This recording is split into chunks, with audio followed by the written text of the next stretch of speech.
तुझो देश सिंधु देश तुझो रहबर तुझो रहबर सीएम सैयद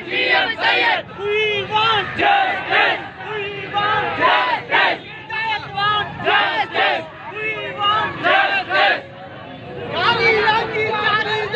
जंग सागी जारी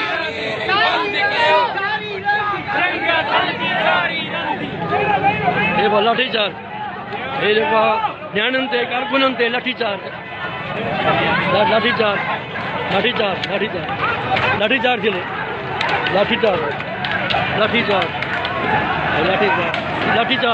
हे न्याणियूं जेके आहिनि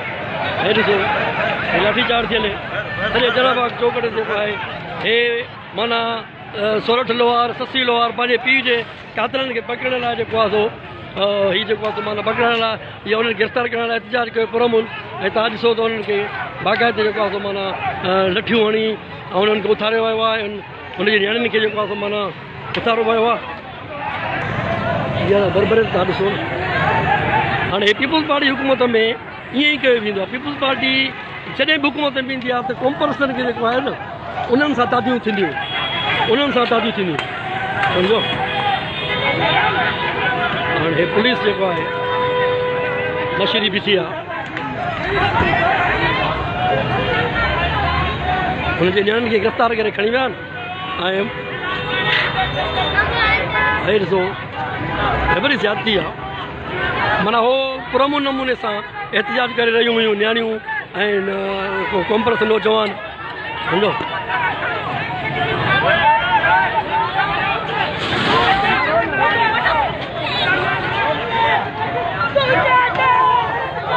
नियाणी जेका आहे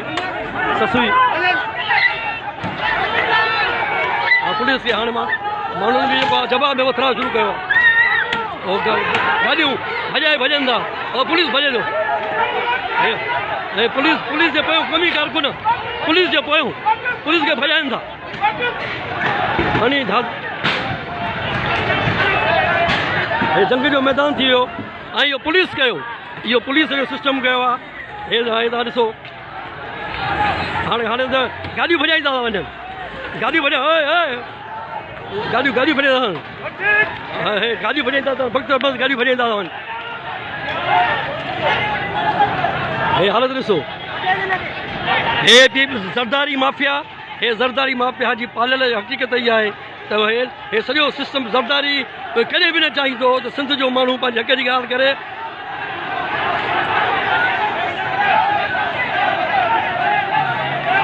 आंसू गैस फिटी कयो वियो आहे हे आंसू गैस जा छेल फिटी कया विया आहिनि सफ़ा अखियूं जेको आहे उहो थी वियूं रत थी वियूं हे ॾिसो हे आंसू गैस जा छेल फिटी कया अथऊं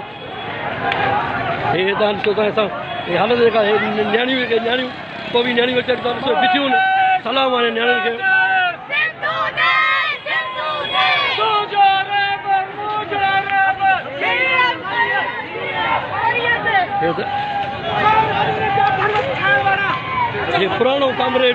हे पुराणो कामरेड हैदर जोयो बि जेको आहे पंहिंजी विख पोइ न कई त उहो बि वेठो आहे सलाम आहे हैदर जोए खे ॿार बि कयो